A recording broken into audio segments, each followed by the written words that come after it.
오늘 가정의 달이죠. 이제 가정의 달이고 오늘은 이제 어버이날이네요. 그래서 가정의 달을 맞이해서 그 가정에 대해서 한번 상고해 보도록 하겠습니다. 요한복음 10장 34절부터 39절입니다. 네, 함께 봉독합니다. 34절부터 39절. 내가 세상에 화평을 주러 온 줄로 생각하지 말라. 화평이 아니요 검을 주러 왔노라. 내가 온 것은 사람이 그 아버지와 딸이 어머니와 며느리가 시어머니와 불화하게 하려 함이니 사람의 원수가 자기 집안 식구리라. 아버지나 어머니를 나보다 더 사랑하는 자는 내게 합당치 아니하고 아들이나 딸을 나보다 더 사랑하는 자도 내게 합당치 아니하며 또 자기 십자가를 지고 나를 따르지 않는 자도 내게 합당하지 아니하니라. 자기 목숨을 얻는 자는 잃을 것이요 나를 위하여 자기 목숨을 잃는 자는 얻으리라. 아멘. 마태복음 10장 34절부터 39절입니다. 예수께서 하신 말씀이에요. 그런데 우리가 동의하기가 굉장히 어려운 말씀입니다. 내가 세상에 뭘 주러 오셨다고요? 예, 뭐가 아니라고요? 예.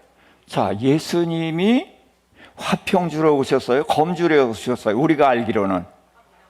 왜 화평 주러 오신 분인데 검을 주러 오셨다고 말씀을 하셨어요. 자, 그 다음에 내가 온 것은 불화하게 하려 함이니 사람의 원수가 자기 집안 식구리라. 자, 우리 보고 서로 뭐 하라고요? 사랑하면 어떻게 돼요? 화목해야 돼요? 그렇죠? 그런데 화목하지 말고 원수가 되라는 거예요. 자, 우리가 예수 믿어야 돼요? 안 믿어야 돼요? 근데 이거 예수님 말씀 맞죠? 예. 자, 그래서 사람이 이제 그 아버지와 딸이 어머니와 또 며느리와 시어머니가 어떻게 해야 된다? 불화하고 원수가 돼야 된다는 거예요. 도대체 왜 이런 말씀을 하시나? 어쨌든 더 읽어보십시다. 아버지나 어머니를 나보다 더 사랑하는 자는 내게 합당치 아니하고. 자, 부모를 사랑하지 말라는 거는 아닌데 예수님보다 더 사랑하면 안 된다는 거예요. 자, 예수님 무지하게 질투심이 많으시네. 예? 그 다음에 아들이나 딸을 나보다 더 사랑하는 자도 내게 합당치 아니하고. 그 다음에 자기 십자가를 지고 나를 따르지 않는 자도 내게 합당치 않다. 요거는 이해가 되죠?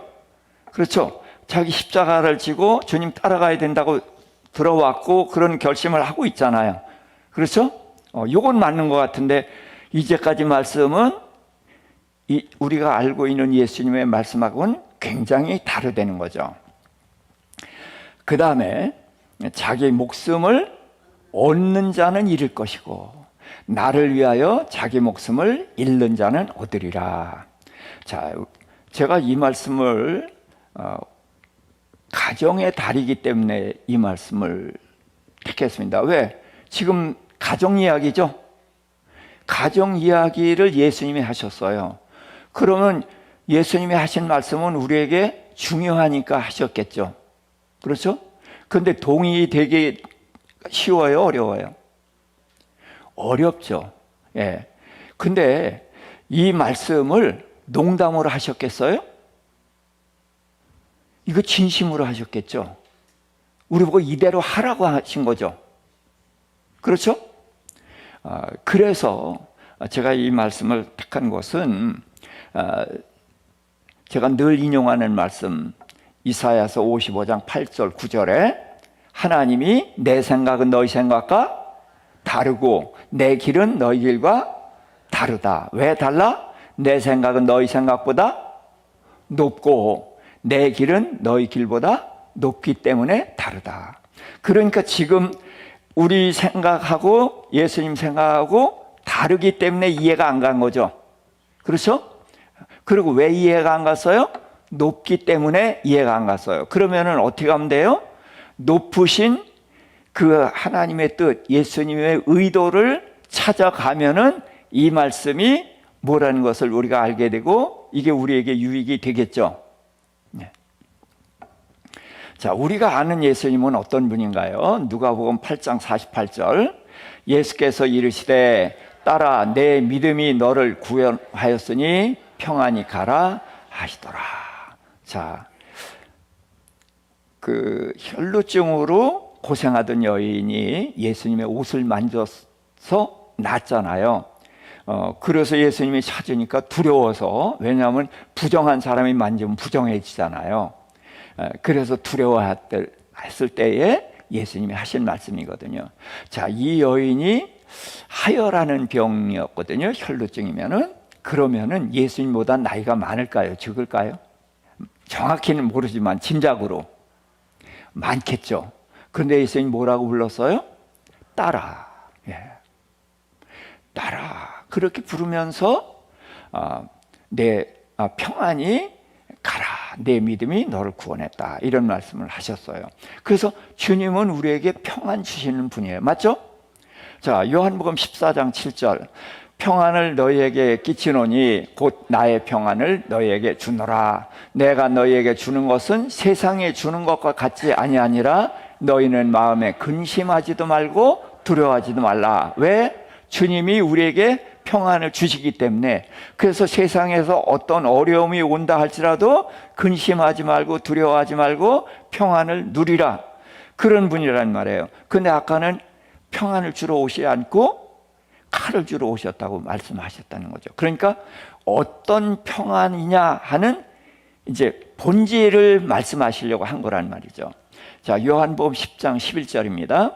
나는 선한 목자라. 선한 목자는 양들을 위하여 목숨을 버리거니와. 자, 양이 누구예요? 우리들이에요. 예수님은 우리들을 위해서 목숨을 버리신 분이에요. 근데 아까 뭐라고 그랬어요? 나보다 더 사랑하면 안 된다. 그렇죠? 분명히 그런 말씀을 하셨어요.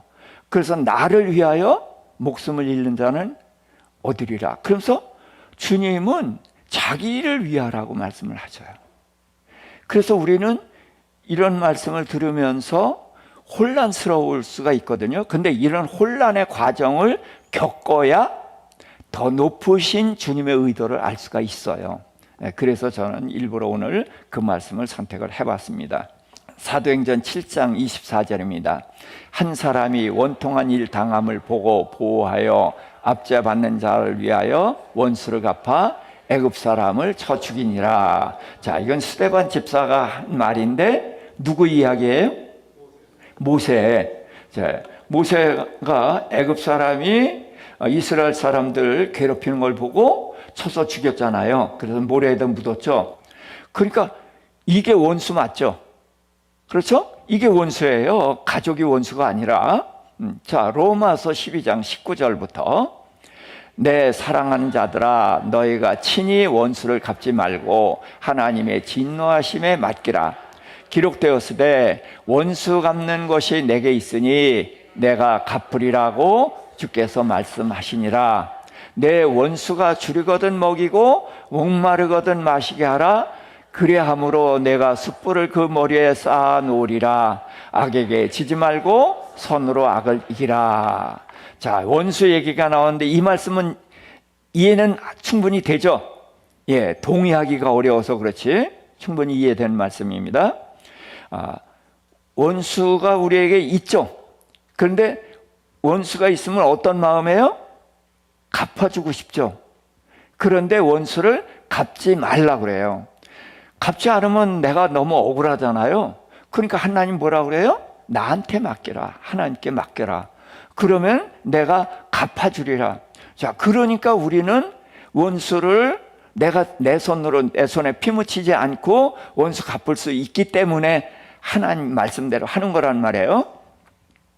자, 그러면서 내 원수가 줄이거든 먹이고 목마르거든 마셔라. 그리함으로 내가 숯불을 그 머리에 쌓아놓으리라. 자, 머리에다가 숯불 올려놓으면은 진짜 복수하는 거죠. 머리가 다 탈 거 아니에요. 예. 근데 이게 무슨 뜻이에요? 머리에 숯불이 있으면 머리 타라는 게 아니라 숯불이 위에 있으면은 따끈따끈해요, 시원해요. 따끈따끈하면 얼굴이 어떻게 돼요? 붉어지죠. 그러니까 얼굴이 붉어지는 것은 숯불이 머리 위에 있어서 붉어지기도 하지만 어떨 때 붉어져요? 부끄러울 때. 그래서 원수가 줄이거든 먹이고 목마를 때 먹여주면은 원수가 그런 모습을 보고 양심에 찔려서 얼굴이 어떻게 돼요? 벌개진다. 그 얘기를 해주신 거란 말이에요. 근데 이거를 숯불을 올려놓는 걸 복수하는 걸로 이해하는 분들이 꽤 있더라고요. 그래서 마지막 절 뭐예요? 악에게 지지 말고 선으로 악을 이기라. 예, 원수 안 갚는 게 아니라 원수를 갚아. 그런데 갚는 방법이 다른 거예요. 예? 그래서 내 손에 피를 묻히는 원수를 갚는 것이 아니라 선을 행해서 저로 하여금 부끄러워서 얼굴이 벌개지고 내 앞에 엎드리게 만드는 것. 예, 그것이 선으로 악을 이기는 방법이란 말이에요. 자, 그 다음에 이제 에베소서 2장 3절입니다. 전에는 우리도 다 그 가운데서 육체의 욕심을 따라 지내며 육체와 마음에 원하는 것을 하여 다른 이들과 같이 본질상 진노의 자녀이었더니, 자, 우리는 본질상 누구였다고요? 진노의 자녀. 누가 진노하셔요? 예, 하나님의 진노의 대상이었다는 거예요. 왜? 우리가 무엇을 따라서 살았다고요? 육체가 원하는 것을 따라서 했다는 거예요. 그래서 육체와 마음이 원하는 것, 이게 우리 몸 안에 두 사람이 있죠? 누구? 옛사람과 새사람. 예, 옛사람은 어떻게 해야 돼요? 벗어버려야 되고 옛사람은 죽은 자로 여겨야 되는데 그렇게 하지 않고 옛사람을 따라가는 것이 이게 바로 죄인의 모습이란 말이에요. 그래서 우리는 침례받는 게 뭐예요? 옛사람을 뭐 하는 거? 장사 지내는 거. 옛사람을 물속에 집어넣어서 장사 지내는 것이고, 그러면은 새 사람을 주님이 우리가 일으켜 주셔서 우리가 새 사람으로 사는 거란 말이에요. 새 사람은 하나님을 향해 살도록 했는데, 자, 전에는 어떻게 살았어요? 옛사람 중심으로 살았단 말이에요. 그래서 진노의 자녀였다. 동의가 되시죠? 예. 자, 히브리서 2장 14절. 자녀들은 혈과 육에 속하였음에 그도 또한 같은 모양으로 혈과 육을 함께 지니심은 죽음을 통하여 죽음의 세력을 잡은 자 곧 마귀를 멸하시며. 잠깐 여기서요. 자, 히브리서에서 예수님이 어떤 분이냐를 지금 여기서 아주 간략하게 정확하게 말씀하신 거예요. 그가는 예수님이거든요. 그가 우리 같은 모양으로 혈과 육을 가지셨어요. 그래서 똑같은 육체를 가져서 완전한 사람이 오셨죠. 그렇죠? 왜 사람으로 오셨어요? 뭐 하시려고? 건너뛰지 말고. 육체가 있으니까 뭐 해야 돼? 죽으러 오신 거예요. 예. 그래서 육체를 입으신 것은 죽으려고 입으셨거든. 근데 왜 죽느냐 그거예요. 죽음을 통해서 뭘 한다고요? 죽음의 세력을 잡은 자 마귀를 멸하시며. 자, 창세기 3장 15절에 이렇게 돼 있죠. 여자의 후손은 뱀의 후손의 머리를 상하게 하고, 그래서 그게 머리를 상하게 하는 것은 권세, 사단의 권세를 깨트리는 건데, 사단이 무슨 권세를 가지고 있어요? 사망 권세. 죽음의 세력을 잡은 자, 이게 바로 사망 권세란 말이에요. 그래서 사망 권세는 어디에 효력이 있어요? 죄가 있을 때 효력이 있어요. 그런데 예수님은 뭐가 없어? 죄가 없는 예수님이 사망 권세 아래에 들어오셨단 말이에요. 죽으신 거예요. 그러니까 문제가 생겼죠. 왜? 사망 권세는 죄가 있어야만 효력이 있는데 죄가 없는 예수님을 사망 권세 아래 집어넣었으니까 묶어놓을 수가 있어요, 없어요? 그러니까 예수님이 뚫고 나오셨단 말이에요. 근데 예수님이 뚫고 나오셨으니까 이게 문제인데, 왜냐하면 이 사망 권세에 들어가 사람 중에 몇 사람 나왔나요? 예, 하나도 나온 일이 없어요. 그런데 예수님이 뚫고 나왔으니까 이게 문제가 생긴 거죠. 근데 문제는 예수님 한 분이 나온 게 문제가 아니라 예수 믿는 모든 사람들이 다 붙어서 나온단 말이에요. 그래서 사단의 머리를 깬다는 것은 사망 권세를 깨트려 버려서 죄인으로 우리가 죽을 수밖에 없어서 우리가 죽지만 우리가 구원받을 것을 나타낸 거란 말이에요. 그러니까 예수님이 육체를 입고 오신 것은 죽으러 오셨는데, 왜 죽으러 오셨느냐? 사망 권세를 깨트리고 우리를 다 구원하기 위해서. 그래서 이제 마귀를 멸하시며 그런데요. 자, 또 거기서부터 또 죽기를 무서워함으로 한평생 매여 종로를 타는 모든 자들을 놓아주려 하심이니. 자, 우리가 제일 무서운 게 뭐예요? 죽는 게 제일 무섭죠. 근데 문제는 죽는 게 무서움은 누구의 종? 마귀의 종이라는 거예요. 자, 이 세상 사람들이 열심히 사는데 왜 열심히 살아요? 안 죽으려고. 예, 안 죽으려고 열심히 살아요. 그런데 안 죽는 사람 있어요? 모두가 다 죽어. 그런데도 안 죽으려고 그러니까 안 죽으려고 발버둥 치는 게 결국은 누구의 종로로 타는 거다? 마귀의 종로로 타는 거다. 근데 우리를 마귀의 종로로 탄 데서 풀어주려고 예수님이 십자가에 달려 죽으셨다는 거예요. 무슨 얘기냐? 믿음을 가진 사람들에게는 뭐 한다고 표현해요? 잔다고 표현해요. 자는 거 무서워하는 사람. 자면은 가위 눌리고, 그럴 땐 무섭지만, 잠을 무서워하는 사람은 없죠. 왜? 깨어나니까. 그러니까 성경에서 죽음을 잠이라고 하는 것은 두려워할 것이 아니라는 거예요. 그리고 깨어나는데 우리는 뭐 똑같은 이 세상에서 깨어나지만, 우리가 하나님 안에서 죽으면은 어디서 깨어나요? 천국에서 깨어나요. 그러니까 죽음이 얼마나 소망적이에요. 그렇죠? 예, 이게 잘 안 믿어져서 우리가 동의가 안 되는 거지. 이게 주님의 약속이란 말이에요. 그리고 우리가 현찮게 믿었다고 넌 조금 믿었으니까 고려해 봐야 되겠어. 그러셔요? 예.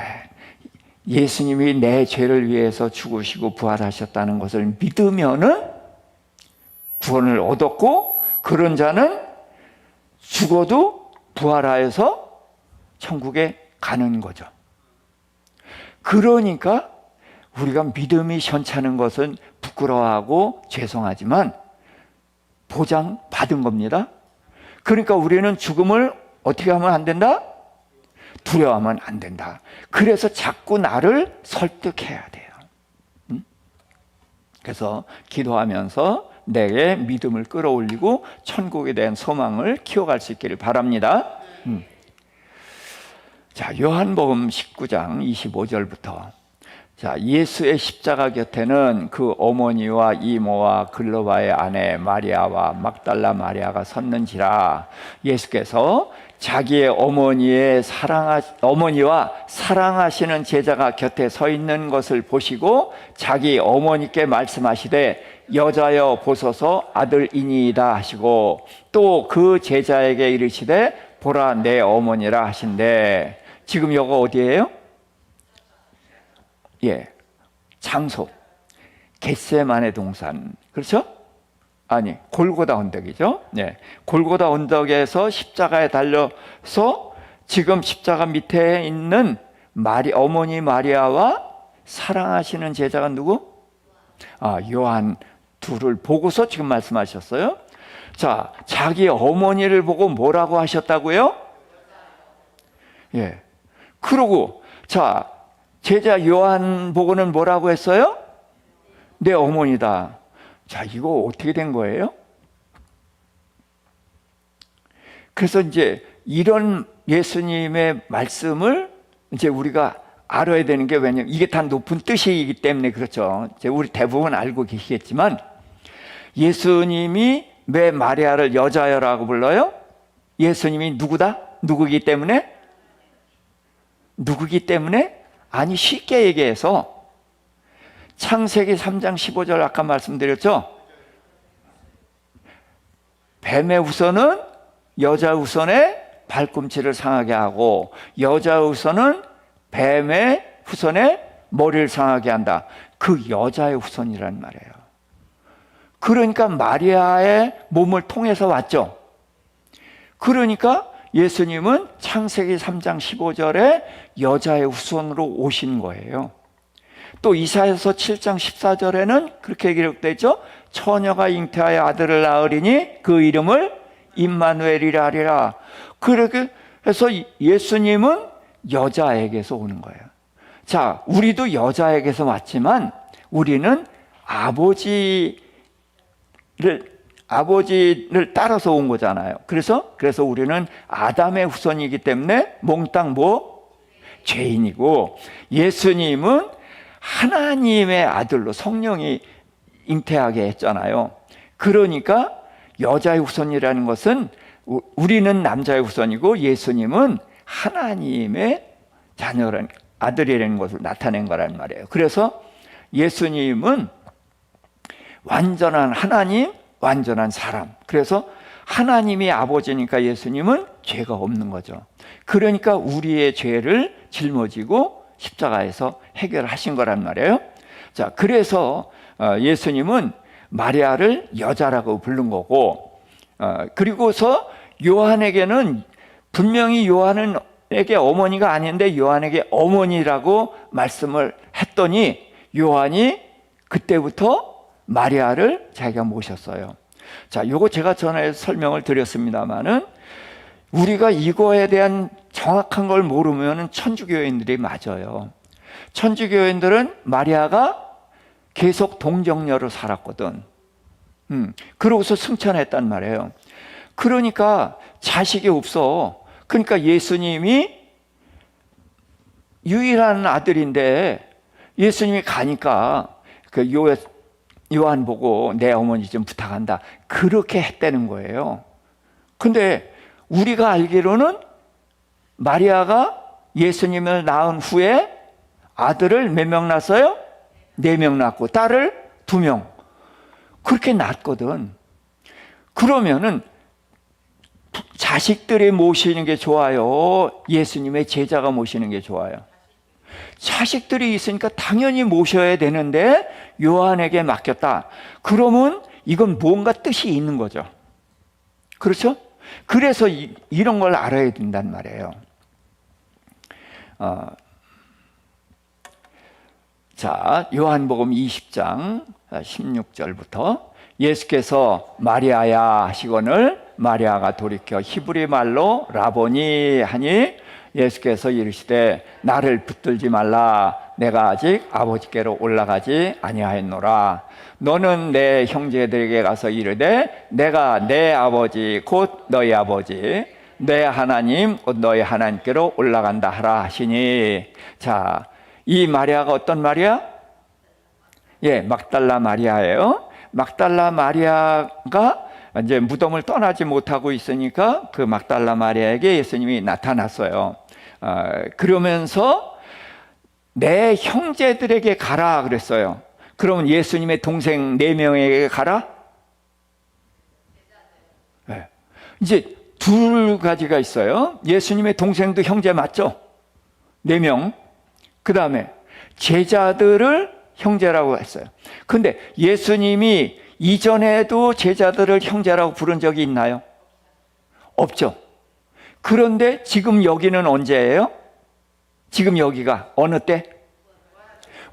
십자가에서 죽으시고 무덤에 들어갔다가 부활하신 때예요. 부활하시고서는 제자들을 처음으로 형제라고 부르거든. 왜 그래요?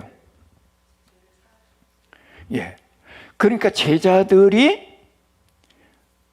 누구의 후손이에요? 누구의 후손? 아담의 후손이죠. 네, 남자의 후손, 아담의 후손이니까 그들이 다 누구예요? 죄인이죠. 죄인이면은 누구의 종이에요? 마귀의 종이에요. 그렇죠? 마귀의 종이었단 말이에요, 제자들이. 그런데 예수님이 십자가에서 죄를 사하시고 죽으시고 부활해서 죄가 해결됐죠. 해결됐으니까 이 제자들이 신분이 뭐가 돼서 하나님의 자녀가 됐단 말이에요. 그러니까 하나님의 자녀니까 예수님이 하나님의 아들이니까 형제지. 그래서 제자들을 보고 형제에게 가서 내 아버지가 곧 너희 아버지가 되고 내 하나님이 곧 너희 하나님이 됐다. 그러니까 내가 그 하나님께로 올라간다 하라. 이렇게 말씀을 하신 거란 말이에요. 자, 그래서 이제 요한복음 20장 또 19절입니다. 이날 곧 안식 후 첫날 저녁 때에 제자들이 유대인들을 두려워하여 모인 곳에 문들을 닫았더니 예수께서 오사 가운데 서서 이르시되 너희에게 평강이 있을지어다. 이 말씀을 하시고 손과 옆구리를 보이시니 제자들이 주를 보고 기뻐하더라. 예수께서 이르시되 너희에게 평강이 있을지어다. 아버지께서 나를 보내신 것 같이 나도 너희를 보내노라. 이 말씀을 하시고 그들을 향하사 숨을 내쉬며 이르시되 성령을 받으라. 너희가 누구의 죄든지 사하면 사해질 것이요 그대로 두면 그대로 있으리라 하시니라. 아멘. 언제예요? 언제? 안식 후 첫날. 또 다른 말로 주일날이고 또 예수님이 부활하신 날. 예. 그러니까 아침에 누구 만나서 막달라 마리아 만났고 저녁 때 제자들이 있는데 오셨단 말이에요. 문을 닫았는데 예수님이 가운데 오셔서 너에게 평강이 있을지어다. 그렇게 말씀을 하셨어요. 그러면서 손에 뭘 보였어요? 못자국, 옆구리, 창자국을 보여줬어요. 그랬더니 제자들이 이제 기뻐했어요. 그랬더니 예수님께서 다시 너에게 평강이 있을지어다. 자, 두 번이나 평강을 말씀하셨어요. 근데 첫 번째 평강은 왜 주셨을까요? 문들을 왜 닫았어요? 유대인들이 두려워서. 그러니까 제자들이 지금 어떻게 하고 있어요? 덜덜 떨고 있어요. 우리가 따라다니던 예수님은 죽으셨고, 유대인들이 우리 잡으러 오면 어떻게 하나. 그래서 입술이 파래서 덜덜 떨고 있을 때, 그때 주님이 오셔서 내가 부활했다는 걸 보여주고 평강이 있을지어다. 그래서 두려움을 이겨내라고 평강을 주신 거거든요. 근데 또 평강이 있을지어다 하셨어요. 그러면서 뭐라고 하셨어요? 아버지께서 나를 보내신 것 같이 나도 너희를 보내노라. 그러니까 예수님이 그들을 보냈으니까 제자들이 뭐가 됐어요? 예, 보냄을 받은 자. 그래서 그 한자어로 사도가 된 거죠. 사도가 보냄을 받은 자잖아요. 그렇죠? 예. 그래서 보냄을 받은 자가 됐어요. 자, 그러면은 우리는 이제 그 보냄을 받은 자 중요한데, 자, 예수님 보냄을 받은 자고 하나님은 보내신 자. 그럼 예수님은 무슨 일을 했어요? 보내신 이의 일을 했어요. 그렇죠? 근데 이제 예수님이 제자들을 보냈어요. 그럼 제자들은 보냄을 받은 자, 예수님은 보내신 자. 그러면 제자들은 무슨 일을 해요? 보내신 예수님을 나타낸 일을 하죠. 자, 예수님이 제자들 말고 또 누굴 보냈죠? 성령을 보내셨어요. 그러니까 성령은 어떤 자? 보냄을 받은 자. 예수님은 보내신 자. 그럼 보냄 받은 자 성령님은 누굴 나타내? 보내신 예수님을 나타내. 그래서 성령이 아니고서는 예수를 알 수가 없어. 그래서 주님이 부활하신 모습을 보고 40일 동안 같이 있었는데도 예수님을 몰랐어. 근데 언제서 알았어요? 오순절 성령이 오시니까 비로소 알고 그때서부터 예수를 증거하고, 그래서 3,000명, 5,000명씩 이제 예수 믿는 사람들이 생겨났던 거잖아요. 자, 그렇게 해서 성령 이제 나도 너희를 보내노라 그러면서 성령을 받으라 그랬어요. 그러니까 성령 받았죠. 예? 성령은 언제 오셔요? 오순절에 오셔요. 그럼 예수님이 부활하신 날 성령 받아요, 못 받아요? 못 받는데 왜 성령을 받으라라고 말씀하셨을까? 예. 자, 그래서 이제 제가 이 도표가 잘 이해가 되죠, 이제는. 자, 창조된 아담과 하와, 우리 인류의 조상이 신분이 뭐예요? 하나님의 자녀예요. 왜? 하나님의 모양, 하나님의 형상대로 지음을 받았는데 아담이 자기 모양, 자기 형상대로 아들을 낳아서 이름을 셋이라고 그랬죠. 그러니까 모양과 형상은 곧 아들. 그래서 하나님의 아들이란 말이에요. 자, 누가복음에 보면 족보가 쭉 나오죠. 그래서 족보상으로는 예수님, 요셉 그래가지고 쭉쭉쭉쭉 올라가잖아요. 쭉 올라가서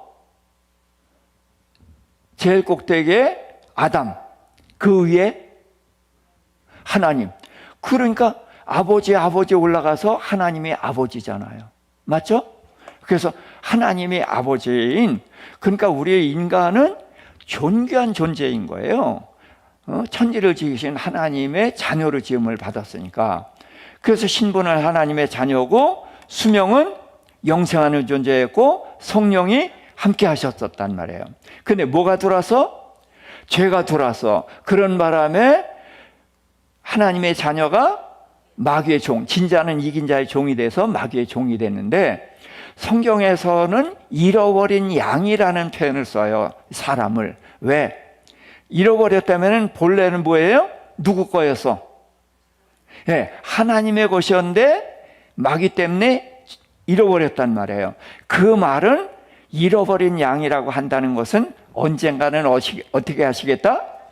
다시 찾겠다. 그런 뜻이 들어있는 거란 말이에요. 예, 그래서 이제 잃어버린 양이라고 하고 영생하던 존재가 이제 죽는 존재가 되었고 성령이 함께 하셨는데 죄 때문에 떠나셨단 말이에요. 그러니까 그렇게 죄를 짓자마자 하나님은 창세기 3장 15절에서 누굴 보내신다?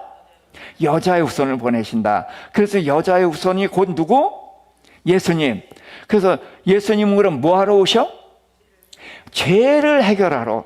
성경 아주 간단한 이야기예요.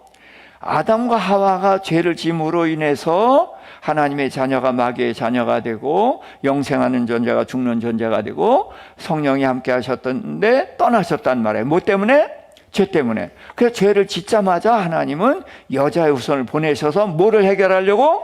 죄를 해결하려고. 근데 어디서 해결하셔? 그래서 십자가에서 죄를 해결하셨단 말이에요. 그래서 부활하셔서 제자들을 뭐라고 불렀어요? 형제라고 불렀잖아요. 내 아버지가 너희 아버지가 됐다. 그래서 하나님의 자녀의 신분이 회복됐죠. 자, 그 다음에 우리가 죽음을 뭐라고 한다고? 믿는 사람의 죽음을 잔다. 잔다는 것은 뭐 한다? 깨어난다는 거예요. 어디서? 천국에서 깨어나. 그러니까 뭐예요? 부활할 것을 말씀하셨잖아요. 부활해서 영생할 것을 말씀하신 거란 말이에요. 그 다음에 이제 성령이 떠나셨는데 성령은 오순절에 오셔요. 그렇죠? 근데 예수님이 왜 성령을 받으라라고 하셨을까? 아직 멀었는데 오시려면. 그렇죠? 근데 어떻게 하면 성령 받으라? 숨을 내쉬며 성령을 받으라 그랬거든요. 근데 창세기 2장 7절에 보면 하나님이 사람을 지으시되 흙으로 빚으시고 그 코에 생기를 후하고 불어넣으셔서 생명이 되었다 그랬거든. 그러니까 영적인 존재가 우리가 될 때에 누가 우리 안에 들으셨다? 성령님이 들으셨었다. 이제 그것을 창세기에 안 써 있는데 예수님이 가르쳐 주시려고 숨을 내쉬면서 성령 받으라 라고 해서 창세기 2장 7절에 주신 성령이 6장 3절에서 떠나셨는데 뭐 때문에? 죄 때문에. 예수님이 십자가에서 죄를 해결하셨으니까 떠나셨던 성령님이 어떻게 하실 거다? 오실 거다. 그런데 문제는 언제 오신다? 오순절에 오시는데 예수님은 언제 올라가셔? 우리 언제 올라가셔? 40일째. 그래서 40일째에 올라가시니까 가신 다음에 오신단 말이에요. 그런데 오시는 것은 정해졌잖아요. 그렇죠? 그러니까 예수님은 성령을 받으라. 이건 기쁜 소식이거든. 그래서 성령을 받으라라는 말씀을 하셨던 거예요. 그래서 그 성령이 영원히 함께 하시죠. 그래서 바로 예수님이 오신 것은 하나님의 자녀, 그러니까 뭐예요? 하나님의 가족이 되는 것을 말씀을 하신 거란 말이에요. 자, 요한복음 15장 18절부터 세상이 너희를 미워하면 너희보다 먼저 나를 미워한 줄 알라. 너희가 세상에 속하였으면 세상이 자기의 것을 사랑할 것이나 너희는 세상에 속한 것이 아니요 도리어 내가 너희를 세상에서 택하였기 때문에 세상이 너희를 미워하느니라. 아멘. 자, 제가 제일 첫 번째 예수님이 하신 말씀이 평강을 주러 온 것이 아니라 검을 주러 왔다 그러고, 서로 화목하게 하는 것이 아니라 원수가 되게 하러 왔다고 그랬단 말이에요. 지금 이제 이 말씀을 가지고서 그 말씀을 이제 풀 수가 있는 거예요. 자, 우리가 온 세상 사람들이 다 누구에게 속해 있어요? 마귀에게 속해 있죠. 예. 마귀에게 속했는데 예수님이 우리를 택했단 말이에요. 그래서 예수님이 이제 한 가족이 있는데 한 사람을 택해서, 자, 그러니까 마귀 입장에서는 어떻게 한 거예요? 하나를 뺏겼지. 그런데 이게 하나만 뺏긴 게 아니라 자꾸 이 하나가 어떻게 하려고 그래? 나머지도 다 끌고 가려고 그러잖아. 그러니까 사단이 가만히 있겠어? 어떻게 하겠어? 예? 사단이 가만히 안 있지. 그럼 어떻게 해요? 나머지가 자기 거잖아. 나머지 사람들을 통해서 하나를 어떻게 공격하잖아요. 그러니까 예수 믿으면 가족이 반대하잖아요. 그러니까 어떻게 해요? 많은 적지 않은 사람들이 가정의 화평을 위해서 도로 들어오죠. 그런 게 있어요, 없어요? 예, 있어요. 그리고 복음을 전하면은 그 가족의 화평을 위해서 못 떠나는 사람들이 있단 말이에요.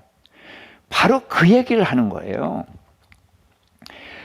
가족의 화목 좋습니다만은 아무리 화목하고 사랑하고 호화롭게 뭐 잘 산다 할지라도 결국은 어디로 가요? 지옥 가는 거예요. 그런데 그 중에 한 사람이 택함을 받았단 말이에요. 택함을 받았어요. 그러면은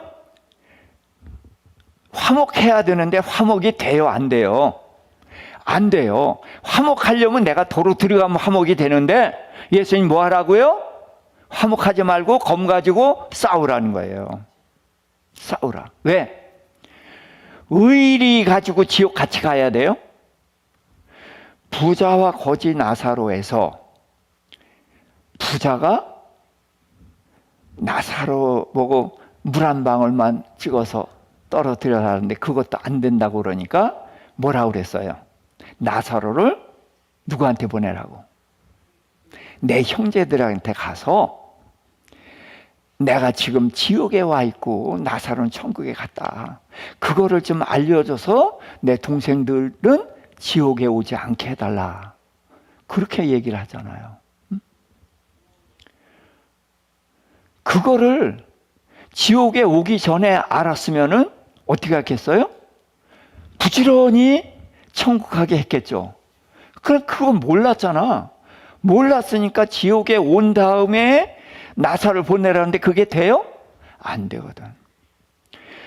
문제는 그거예요. 예수님께서 하신 말씀이 뭐냐? 우리가 화목해야 됩니다.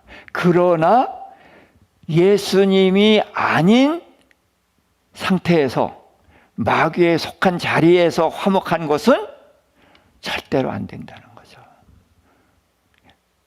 죽기 살기로 싸우라는 거예요. 그래서 싸우고 해서 안 되면은 나 혼자라도 가야 돼. 혼자라도 가야 돼요. 그리고 한 사람이라도 끄집어내야 돼요. 그래서 검을 주고 그렇게 싸우게 한다는 것은 이 땅에서 화목 누릴 수 있지만 소속을 분명히 해야 된다는 거예요. 그래서 하나님 나라 소속으로 옮긴 다음에 여기서 화목을 해야 된다는 거예요. 우리가 이거를 놓치면 절대로 안 됩니다. 그래서 가정의 달에서 우리의 가족이 다 어디 있느냐 그 생각을 해보시고, 우리의 가족이 한 사람이라도 부르지 못했다? 그럼 뭐예요? 목숨 걸고 끄집어내야 된다는 거예요. 이거를 주님이 말씀하신 거예요. 가정의 날 서로 화목하고 해야 돼요. 그러나 근본인 어느 소속이냐, 이거를 먼저 따지고 이거를 결판 낸 후에 하나님 나라 옮긴 다음에는 얼마든지 화목하게 기쁘게 즐겁게 그렇게 살아야 된다는 것입니다. 자, 그렇게 해서 나보다 더 사랑하는 것, 그게 바로 그런 뜻이에요. 정말로 주님을 사랑한다면은 싸워서라도 끄집어내죠. 그런데 이 가족에 대한 사랑이 주님에 대한 사랑보다 크면은 우리가 그런 혼란 속에서 무너질 수밖에 없다는 것입니다.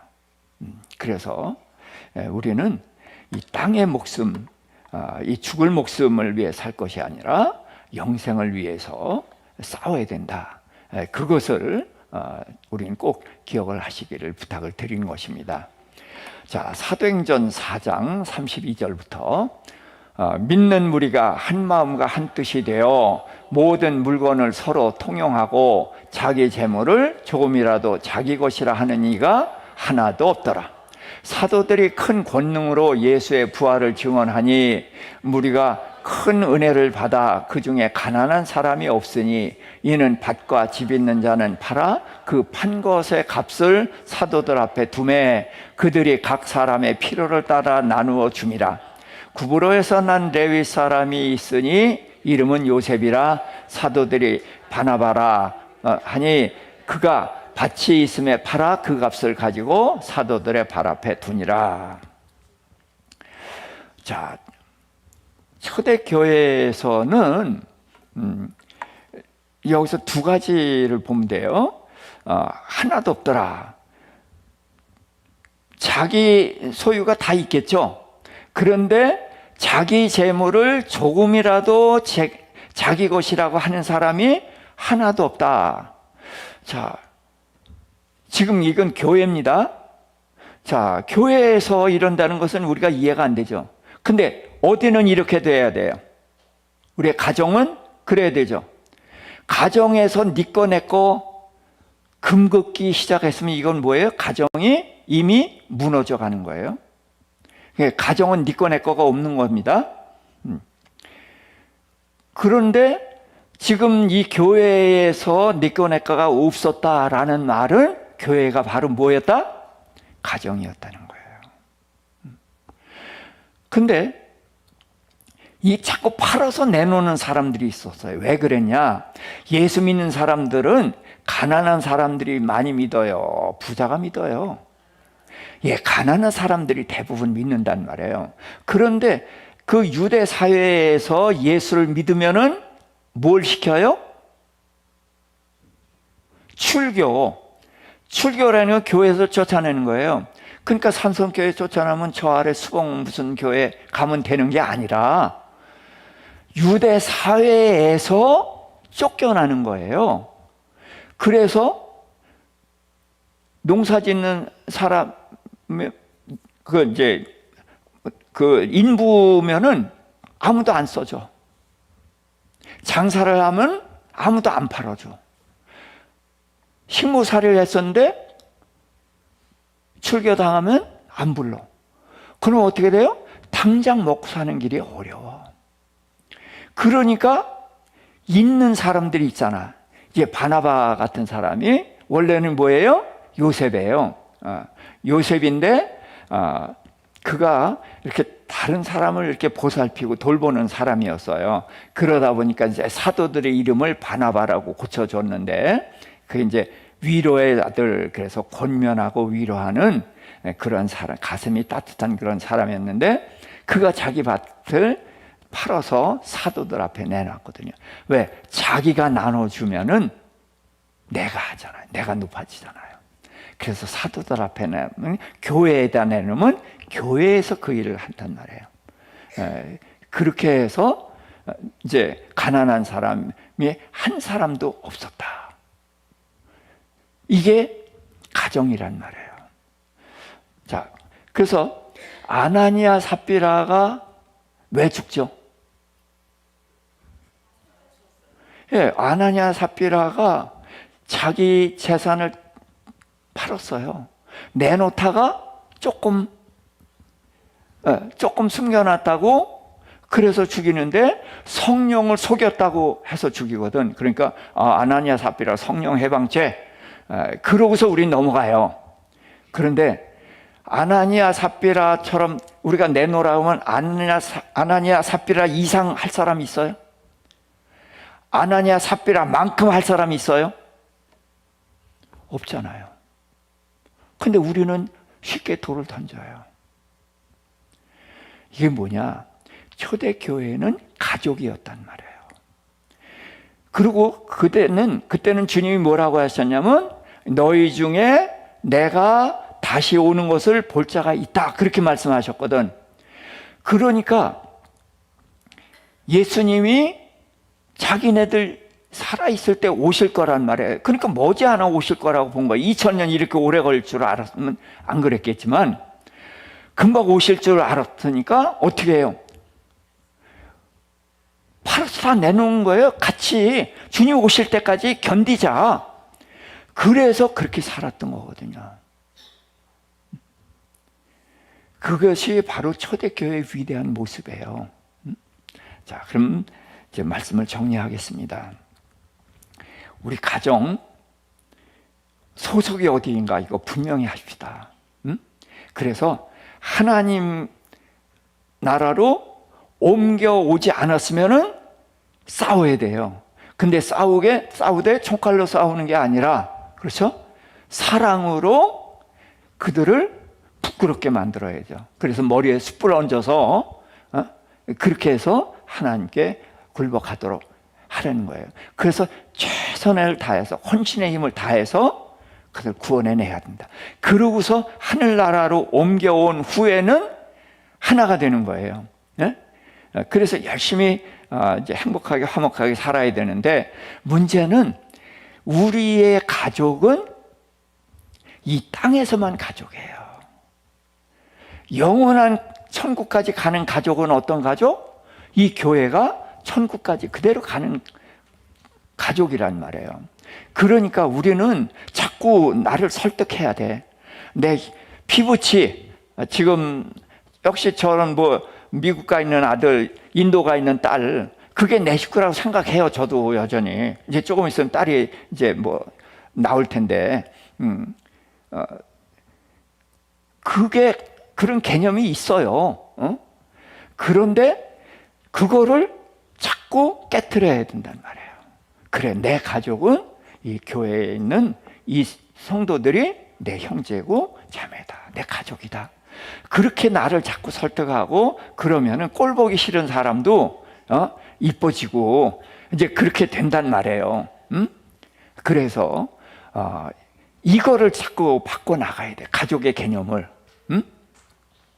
그렇게 해서 우리가 정말로 이 초대교회처럼 그렇게 살 수는 없지만 그런 방향을 가지고 저들이 추구했던 게 뭐냐면 가족이었기 때문에 그렇게 했잖아요. 그렇죠?